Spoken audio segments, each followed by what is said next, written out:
মৰমৰ ছাত্ৰ ছাত্ৰীসকল আমাৰ হৈ যোৱা কম্পাৰ্টমেণ্টেল অসমীয়া পেপাৰখন আলোচনা কৰিব লৈছোঁ তোমালোকে চাবা আৰু কোনে কিমান নম্বৰ পাইছা মোক কমেণ্ট কৰিবা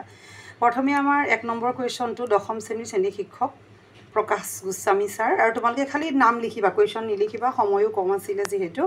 আৰু সেকেন্ড কুৱেশ্যন ত্ৰয়োদশ শতিকাৰ অসমলৈ আহা আমাৰ যেটো গোষ্ঠী হেতু আছিলে মংগোলীয় তাৰ পিছৰটো উদ্যোগীসকলৰ সম্পৰ্কত বিজিতে কি কৈছিলে নিশ্চয় তোমালোকে হেতু মনত আছে আৰু হেমবৰুৱাৰ যেটো সাহিত্য কৃতি তাৰ বিষয়ে লিখিব দিছিলে আমি ইতিমধ্যে পাইছিলো যে আমাৰ যেটো পাঠ আছিলে তোমালোকৰ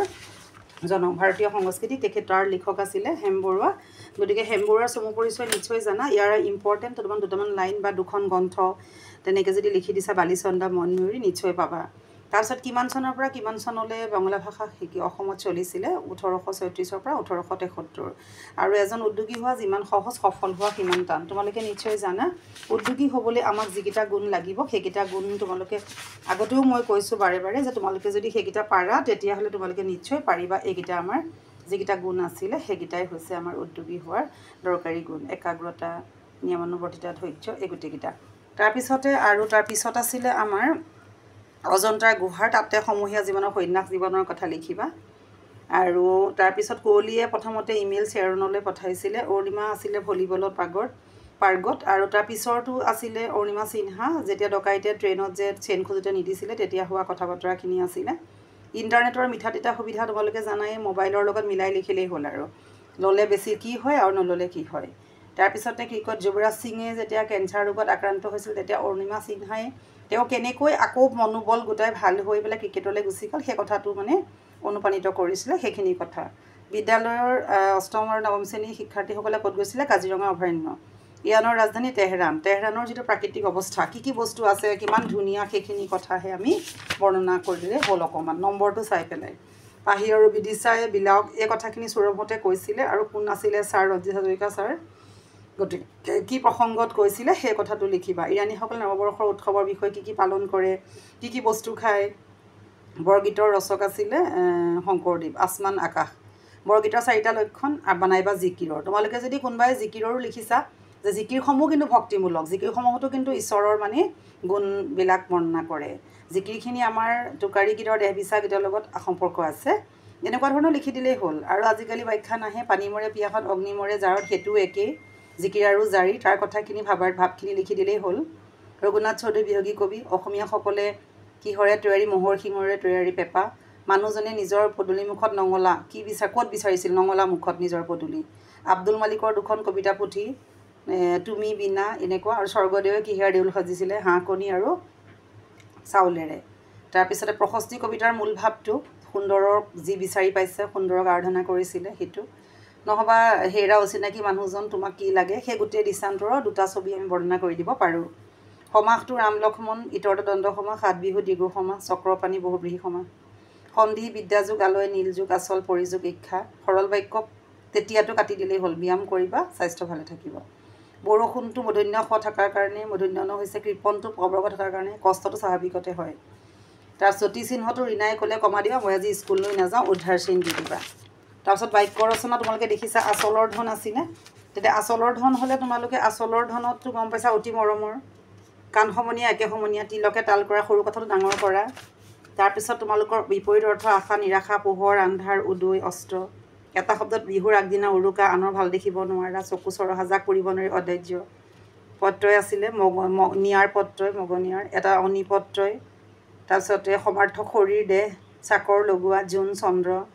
যিবিলাক বাহিব দুপাততে চিন হেতুটো জানি চাই যাক সৰুতে গম পোৱা যে কোন কি হ'ব আগলৈ তাৰ এপ্লিকেশ্যনখনতটো শিকা আছে সেইখিনি কৰিলা বিষয়টো লিখিলা যদি তোমালোকে কোনোবা এপ্লিকেশ্যন বেয়াও লিখিছা তেতিয়া হ'লেও যদি প্ৰথম এড্ৰেছ কৰিছা তাৰপিছত যদি বিষয়টো লিখিছা তাৰপিছত কাৰণটো মানে ৰিকুৱেষ্ট কৰিবা লাষ্টত যেতিয়া এতিয়া আপোনাৰ একান্ত বাধ্য ছাত্ৰ বা ছাত্ৰী শ্ৰী দেশ এনেকৈ কৰি দিলেও তোমালোকে 4টাত 4 নম্বৰ মানে হেতু জুনে যি লিখিছা গম পাবা আৰু ৰচনা 4টা তোমালোকক দিয়ে দিছে পইণ্ট তেনেকৈ লিখিলা বৈচিত্ৰ্যময় অসমৰ যদি ব্যক্তি লিখিছা আকৌ গদ্যাংশটো পঢ়ি পেলাই তাৰ মূল ভাৱ লিখিলেই হ'ল আৰু বাকি আৰ্য শিক্ষাৰ মূল ঘাইমন্ত্ৰ আছিলে কি মুখ্য লাভ কৰা আৰু 4 পুৰুষাৰ্থ সেয়া অৰ্থ কাম মুখ্য যিকেইটা আমি সদায় পঢ়ি আছো সেইকেইটা তোমালোকে লিখিলেই হ'ল আৰ্য শিক্ষাৰ তাৰ পিছতে আমি আৰু তাৰপৰা আমি আৰু কি পালো মূল কথাটো এইকেইটা ধৰ্ম অৰ্থ কাম আৰু মোক্ষ তাৰপিছত নালন্দা বিশ্ববিদ্যালয়ৰ বিষয়ে লিখিব দিছে নালন্দাৰ বিষয়ে লিখিলে আৰু বেদ চিকিৎসা অংকশাস্ত্ৰ শিক্ষা দিয়া হৈছিলে তাৰপিছতে ভিতৰে বাহিৰে 10,000 ছাত্ৰ আছিলে কাৰো অশিষ্টাচাৰ উদাহৰণ নাছিলে তাৰপিছত এইখিনি কথাকে লিখিলে হ'ল আৰু পুথিভঁৰাল আছিলে নতলীয়া পুথিভঁৰাল এটা আছিলে নামটো আছিলে ৰত্নদধি তেনেকৈ তোমালোকে যদি কৰি যোৱা তেতিয়াহ'লে তোমালোকে নিশ্চয় নম্বৰ পাবাই তাৰপিছতে আমাৰ আহি গ'ল তোমাৰ পাণ্ডৱসকলৰ যুদ্ধোৎসৱৰ বিষয়ে যদি লিখা যুদ্ধত কোন কোন আছিলে কি হৈছিলে সেইখিনি লিখিব পাৰা ধুনীয়াকৈ তাৰপিছতে যদি নেক্সট তোমালোকে যদি যুদ্ধোৎসৱৰ কথাখিনি যেনেকৈ ইয়াত বৰ্ণনা কৰি গৈছিলে সেইখিনি লিখিবলৈ পাই যাবা নম্বৰ বা অমিতাগিৰি ৰায়চৌধুৰীক কি বুলি কোৱা হৈছিলে এইটো অসম কেশৰী বুলি কোৱা হৈছিলে আৰু নহ'লে তোৰ বিশ্বসভাত নহবা বহাৰ ঠাই সেইখিনি বৰ্ণনা কৰিছিলে যে আমি যদি সময়ত কাম নকৰোঁ দেশ চাফা নকৰোঁ আমি যদি আমাৰ মলি মামৰ অন্তৰাই যিখিনি আমাক আনে মানে আমাক পৰাধীন হৈ আছোঁ আমি সেইখিনি আমি যুগৰ সময়ে সময়ে পৰি থকা যিটো ভেৰণি সেইবোৰ আমি আঁতৰাই পেলাই আমি লোকৰ গোলামী নহয় আমি বহু পুৰুষৰ পৰা চলি অহা এইবোৰ আঁতৰাই পেলাই আমি পৰস্পৰৰ সৈতে যি হিংসা ভাৱ এইবোৰ চব আঁতৰাই পেলাই আমি নিজেই নিজৰ দেশ স্বাধীন কৰিব লাগিব এই কথাখিনিকে লিখিছিলে তাৰ লগতে দৈৱকীৰ সমপৰিচয় দিছিল তোমালোকে জানা যদি কোনোবাই লিখিছা যে শ্ৰীকৃষ্ণ আছিলে দৈৱকী শ্ৰীকৃষ্ণ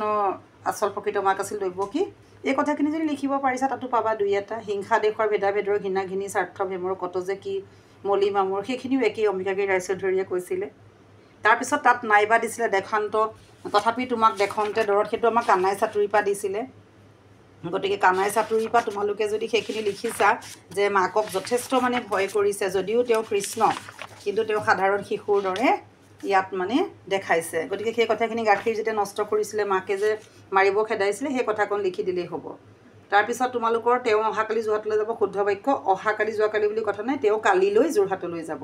উপসৰ্গটো লিখিবা বাক্য এটা মানে অপকাৰ কাকো অপকাৰ নকৰিবা তুমি সোনকালে যোৱা অনুসৰ্গ যোৱা দেই দিবা বা